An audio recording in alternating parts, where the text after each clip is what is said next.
अस्सलाम वालेकुम। मैं आपका टीचर, आपका मेंटोर असमार, और आपको एक दफ़ा फिर वेलकम करता हूं अपने चैनल PHY मेंटोर पर।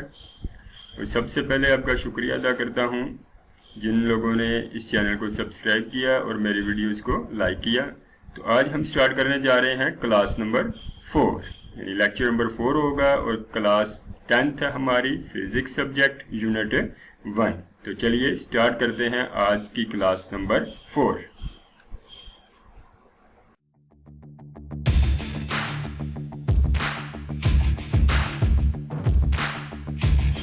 तो सबसे पहले आउटलाइंस, आप सबसे पहले स्टडी करेंगे डैम्ड ऑसिलेशंस के बारे में। ये ऑसिलेशन से रिलेटेड ही है, हमारा ये कुछ पोर्शन रह गया था। तो आप आज हम पढ़ेंगे कि डैम्ड ऑसिलेशंस क्या हैं और इसका डेली लाइफ में हमें क्या फ़ायदा होगा।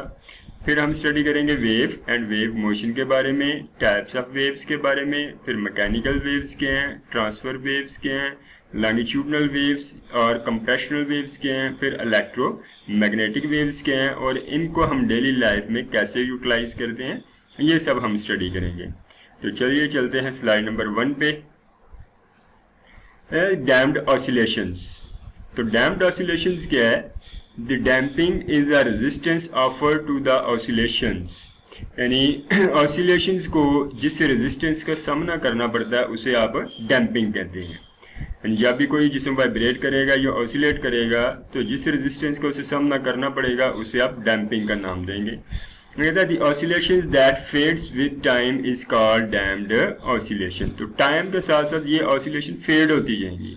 फेड का मतलब क्या है कि उनका एम्पलीट्यूड कम होता जाएगा, और एम्पलीट्यूड जैसे जैसे कम होगा उसे आप डैम्प्ड ऑसिलेशंस का नाम देंगे। ये तो जस्ट डेफिनेशन थी, आया अब इसे हम एक्सप्लेन करते हैं। तो डैम्पिंग एक्चुअली क्या है? डैम्पिंग एक्चुअली वो प्रोसेस है जिसमें किसी भी ऑसिलेशंस का amplitude Aahista Aahista with in the time decrease होता जाता है, कम होता जाता है। तो इस प्रोसेस को हम नाम देते हैं डैम्प्ड का या डैम्प्ड ऑसिलेशंस का। जैसे कि ये आपको नजर आ रहा होगा, ये डिस्प्लेसमेंट है, यानी ये मीन पोजीशन है, ये एक्सट्रीम और ये एक्सट्रीम, यानी यहाँ पे एम्पलीट्यूड सबसे ज्यादा है। तो जब डैम्पिंग होगी तो ये देखें, नेक्स्ट पोर्शन पे जाएं तो एम्पलीट्यूड इसकी निस्बत कम हो गया, फिर आगे जाएं और कम हो गया, फिर आगे जाएं और कम हो गया। तो इस तरह एम्पलीट्यूड जो ग्रेजुअली डिक्रीज होता जाता है, कम होता जाता है, इस डिक्रीज होने के प्रोसेस को हम डैम्प्ड कहते हैं और इन ऑसिलेशंस को हम डैम्प्ड ऑसिलेशंस का नाम देते हैं। तो आइए हम बताते हैं इसका हमें फ़ायदा क्या है, यानी जब ऑसिलेशंस जब डैम्पिंग होगी तो डैम्पिंग का हमें क्या फ़ायदा है। तो ये देखिए शॉक एब्जॉर्बर। शॉक एब्जॉर्बर से आप सब वाकिफ़ होंगे, ये बाइक वगैरह में तमाम व्हीकल्स में तकरीबन यूज़ होते हैं सिवाय ट्रैक्टर ट्राली के। तो आप देख लें कि ट्रैक्टर ट्राली में ये शॉक एब्जॉर्बर नहीं लगे होते तो वो किस तरह जंपिंग ही करती रहती है, उसमें बैठा हुआ जो पर्सन ड्राइवर है वो भी जंपिंग ही करता रहता है, ऑसिलेट ही करता रहता है। लेकिन बाकी सब व्हीकल्स में शॉक होने की वजह से आपको जंपिंग फील नहीं होती, और जितने अच्छे शॉक होंगे इतनी डैम्पिंग ज़्यादा होगी और उतना ही आपको वो जंप वगैरह फील नहीं होगा। जिस तरह के बाइक से आप कार पे चला जाएं तो कार के भी फिर आगे टाइप्स हैं, उनमें भी कुछ में शॉक ऑब्जर्वर की वैल्यू कम होगी जिसमें आपको जंपिंग फील होगी, कुछ में शॉक ऑब्जर्वर की वैल्यू ज़्यादा होगी उसमें आपको जंपिंग फील नहीं होगी। तो नेक्स्ट है हमारा वेव। कि वेव क्या है? वह देख लेंगे वेव क्या होता है। वेव लहर जिसे आप कहते हैं, उर्दू में वेव्स अगर हो तो लहरें भी कहते हैं। तो वेव क्या है? कहते हैं a wave is a disturbance in the medium which causes the particle of the medium to undergo vibratory motion about their mean position in equal interval of time. तो इसका मतलब क्या है? वो कहते हैं कि वेव जो है वो एक मीडियम में डिस्टर्बेंस है, और वो डिस्टर्बेंस कहाँ से आया? वो इस वाइब्रेटरी मोशन की वजह से आया। यानी वाइब्रेटरी मोशन की वजह से जो डिस्टर्बेंस मीडियम में क्रिएट हो जाता है उस डिस्टर्बेंस को अब क्या कहते हैं? वेव कहते हैं। तो आइए देखते हैं इसके एग्जाम्पल्स। तो सबसे पहले ये वाटर वेव्स हैं, ये लाइट वेव्स आपको नजर आ रही हैं। ये आपके पास एक वेव है जिसमें ये मीडियम का particle up and down move करेगा। यानी वेव जो है वो याद रखें कि एनर्जी ट्रांसफर करती है, इसमें मैटर ट्रांसफर नहीं होता, यानी पार्टिकल आगे पीछे नहीं जाएगा। पार्टिकल अपनी ही जगह पे ओसिलेट करता रहेगा, अप एंड डाउन ओसिलेट करेगा या टू एंड फ्रो यानी ऊपर नीचे ओसिलेट करेगा या आगे पीछे ओसिलेट करेगा एक फिक्स पोजीशन के अराउंड। वो एक जगह से दूसरी जगह ट्रेवल करके नहीं जाएगा, लेकिन उसकी वजह से जिस तरह की ये एनर्जी क्रिएट होगी, जो डिस्टर्बेंस क्रिएट होगा, वो एनर्जी या डिस्टर्बेंस जो है वो ट्रांसफर होता जाएगा। तो मैं आपको दिखा भी देता हूँ कि किस तरह ये पार्टिकल जो है वो अप एंड डाउन ऑसिलेट करता है और उसकी वजह से डिस्टर्बेंस क्रिएट होता है। तो ये देख लें, ये एक पार्टिकल है, ये अप एंड डाउन यानी ऑसिलेट कर रहा है, लेकिन इसकी वजह से ये डिस्टर्बेंस क्रिएट हो रहा है और ये डिस्टर्बेंस आगे ट्रेवल करता जाएगा। इसे ही आप कहते हैं वेव, यानी ऑसिलेटरी मोशन की वजह से इस पार्टिकल की इस मीडियम में इधर जो भी होगा, मीडियम एयर है, वाटर है या कोई और मीडियम है, उसमें डिस्टर्बेंस क्रिएट हो गया जिसे आपने वेव का नाम दे दिया। तो नेक्स्ट आपके पास वेव मोशन। तो वेव मोशन क्या है? The movement of a disturbance produce in one part of a medium to another involving the transfer of energy but not the transfer of matter is called wave motion. तो यही बात होगी कि disturbance का एक जगह से दूसरी जगह ट्रेवल करके जाना और एनर्जी का एक जगह से दूसरी जगह ट्रांसफर करना वेव मोशन कहलाता है, जबकि इसमें मैटर जो है वो ट्रांसफर नहीं होता। जिस तरह के एग्जांपल इसकी, formation of ripples on the water surface. Ripple आप देखते हैं कि वाटर में जब आप कोई पेंसिल वगैरह डुबोएं या कोई पत्थर वगैरह फेंकें तो वो रिपल्स क्रिएट होंगे, वो एक कोने से दूसरी कोने की तरफ ट्रेवल करेंगे, वही वेव मोशन है। इसी तरह propagation of sound waves through air और एनी अदर मटेरियल मीडियम, यानी आपके पास प्रोपेगेशन ऑफ साउंड वेव्स जो हैं वो भी एयर में ट्रेवल करें या किसी और मीडियम में ट्रेवल करें, वो भी आपकी क्या होगी? वेव मोशन होगी। फिर नेक्स्ट है टाइप्स ऑफ वेव्स, कि वेव्स की टाइप्स कौन कौन सी हैं। तो देखिए वेव्स की काफ़ी सारी टाइप्स हैं, लेकिन मेजर हम ये दो स्टडी करेंगे। इसकी मेजर ये दो टाइप्स हैं, जिनमें फर्स्ट है मैकेनिकल वेव्स और सेकंड है इलेक्ट्रोमैग्नेटिक वेव्स। तो देख लें, मैकेनिकल वेव्स के साथ लिखा भी हुआ है रिक्वायर्स अ मीडियम, कि इसके लिए आपको मीडियम की ज़रूरत होगी। नेक्स्ट हम अगली स्लाइडों में डिटेल से पढ़ेंगे कि मैकेनिकल वेव्स क्या हैं। और इलेक्ट्रोमैग्नेटिक वेव्स, इसके लिए लिखा हुआ है do not require a medium, इसके लिए आपको मीडियम की ज़रूरत नहीं होगी। फिर आगे मैकेनिकल वेव्स की भी दो टाइप्स हैं, जिनमें एक लॉन्गिट्यूडनल या कंप्रेशनल वेव्स हैं और दूसरी ट्रांसवर्स वेव्स हैं। तो लॉन्गिट्यूडनल वेव्स आपके पास साउंड वेव्स हैं, जबकि ट्रांसफर वेव्स वाटर वेव्स या लाइट वेव्स हैं। और इलेक्ट्रोमैग्नेटिक वेव्स की भी आगे एग्जांपल्स लिखी हुई हैं कि लाइट वेव्स हैं, माइक्रोवेव्स हैं, इंफ्रारेड है, एक्सरेज है, अल्ट्रावायलेट है, रेडियो वेव्स, ये तमाम आपके पास इलेक्ट्रोमैग्नेटिक वेव्स हैं।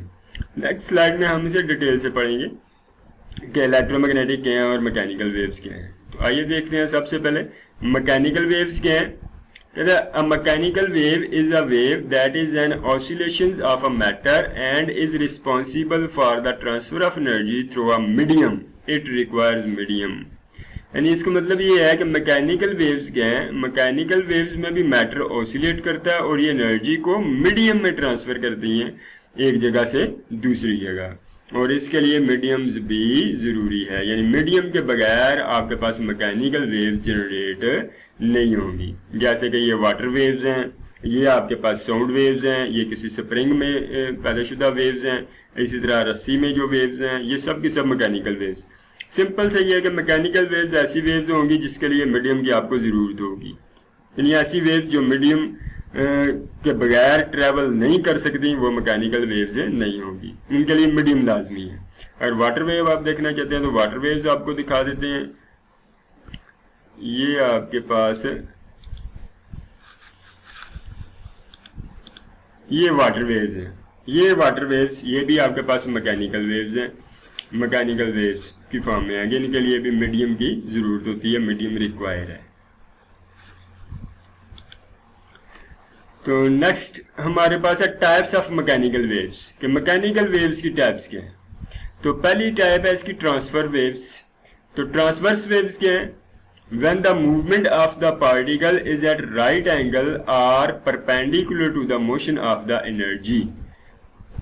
वो कह रहा है कि अगर आपके पास किसी मीडियम का पार्टिकल वेव की डायरेक्शन के या एनर्जी की डायरेक्शन के परपेंडिकुलरली या राइट एंगल पे वाइब्रेट करे, ओसिलेट करे, तो फिर जो आपके पास वेव्स जनरेट होंगी उन वेव्स को आप ट्रांसवर्स वेव्स कहेंगे। जैसे आगे इसने लिखा है then this type of wave is known as transfer wave. और एग्जाम्पल दी है water wave is an example of transfer wave. यानी वाटर वेव्स में भी क्या होता है, आपके पास मीडियम के जो पार्टिकल हैं वो वेव की डायरेक्शन के परपेंडिकुलरली वाइब्रेट करते हैं, यानी अप एंड डाउन वाइब्रेट करते हैं। अगर वो आप किसी भी रस्सी को पकड़ के, स्प्रिंग को पकड़ के अप एंड डाउन ट्रेवल करवाएंगे तो फिर जो वेव्स जनरेट होंगी वो आपके पास ट्रांसफर्स वेव्स होंगी। जिस तरह कि ये भी दिखाया गया है, ये यहाँ पे particle up and down oscillate कर रहा है, इधर भी अप एंड डाउन ऑसिलेट कर रहा है, सॉरी इधर भी आपके पास अप एंड डाउन ऑसिलेट कर रहा है, इधर भी अप एंड डाउन ऑसिलेट कर रहा है, और ये वेव की डायरेक्शन है। तो वेव की डायरेक्शन के जब ये मीडियम का पार्टिकल परपेंडिकुलर या 90 डिग्री का एंगल बनाते हुए वाइब्रेट करेगा तो फिर जो वेव जनरेट होंगी वो ट्रांसफर्स वेव होंगी। नेक्स्ट, ट्रांसफर वेव से रिलेटेड कुछ पैरामीटर्स हैं जिनमें आपके पास सबसे पहले है क्रस्ट। क्रस्ट क्या होता है, तो ये देख ले क्रस्ट क्या है। ये आपके पास ये वेव है कोई भी एक, इसकी ये लाइन जो आपको नजर आ रही है ये मीन पोजीशन या इक्विलिब्रियम पोजीशन है। तो ये कुछ पोर्शन इसके मीन पोजीशन से ऊपर है, कुछ पोर्शन मीन पोजीशन से ये नीचे हैं। ये देख लें, ये क्रस्ट क्या है आपके पास, वेव के वो पोर्शन जो इक्विलिब्रियम पोजीशन या मीन पोजीशन से ऊपर हों, ऊपर वाले हिस्से, उन ऊपर वाले हिस्सों को आप क्या कहेंगे, क्रस्ट कहेंगे। और वेव के वो हिस्से जो इक्विलिब्रियम पोजीशन से नीचे हैं उन्हें आप ये ट्रफ कहेंगे। और इसी तरह ये मीन पोजीशन या इक्विलिब्रियम पोजीशन से लेकर मैक्सिमम डिस्प्लेसमेंट, ये इसका क्या बन जाएगा, एम्पलीट्यूड बन जाएगा। और इसी तरह ये आपके पास दो क्रस्ट, ये भी क्रस्ट है, ये भी क्रस्ट है, इन दो क्रस्ट के बिटवीन ये जो सेपरेशन आ रही है या दो क्रस्ट के बिटवीन ये जो डिस्टेंस बन रहा है, इस डिस्टेंस को आप क्या नाम देंगे, वेव लेंथ का। और इस वेवलेंथ को आप ये ग्रीक वर्ड लैम्डा से रिप्रेजेंट करते हैं और इसका यूनिट आपके पास मीटर है, क्योंकि ये डिस्टेंस है आपके पास वेव का, दो क्रस्ट के बिटवीन डिस्टेंस है या दो ट्रफ के बिटवीन सेपरेशन डिस्टेंस है, या एक क्रस्ट और एक ट्रफ के बिटवीन डिस्टेंस यहाँ तक, ये भी आपके पास वेवलेंथ ही है। यानी वेवलेंथ को आप दो तीन तरह से डिफाइन कर सकते हैं, टू क्रस्ट के बिटवीन सेपरेशन कह लें, टू ट्रफ के बिटवीन सेपरेशन कह लें, या वन क्रस्ट और वन ट्रफ के बिटवीन सेपरेशन कह लें। वो आपके पास क्या बन जाएगी, वेव लेंथ बन जाएगी, जिसे आप ग्रीक लेटर लैम्डा से रिप्रेजेंट करते हैं। तो नेक्स्ट आपके पास है लॉन्गिट्यूडनल वेव्स और कंप्रेशनल वेव्स। तो ये इसका रेसिप्रोकल है। कहते हैं in this type of wave the movement of the particle are parallel to the motion of the energy like sound waves और प्रेशर वेव्स। इसमें वो क्या कहता है कि पार्टिकल की जो मूवमेंट है direction of motion of wave या एनर्जी के पैरेलल है, यानी उन दोनों की डायरेक्शन सेम रहती है, यानी ये पैरेलल वाइब्रेट करते हैं कंप्रेशनल वेव्स में। जिस तरह के ये आपको दिखाया गया, देखिए ये पार्टिकल है, ये वाइब्रेट कर रहा है टू एंड फ्रो, आगे और पीछे, और ये वेव मोशन है, यानी ये वेव की डायरेक्शन है।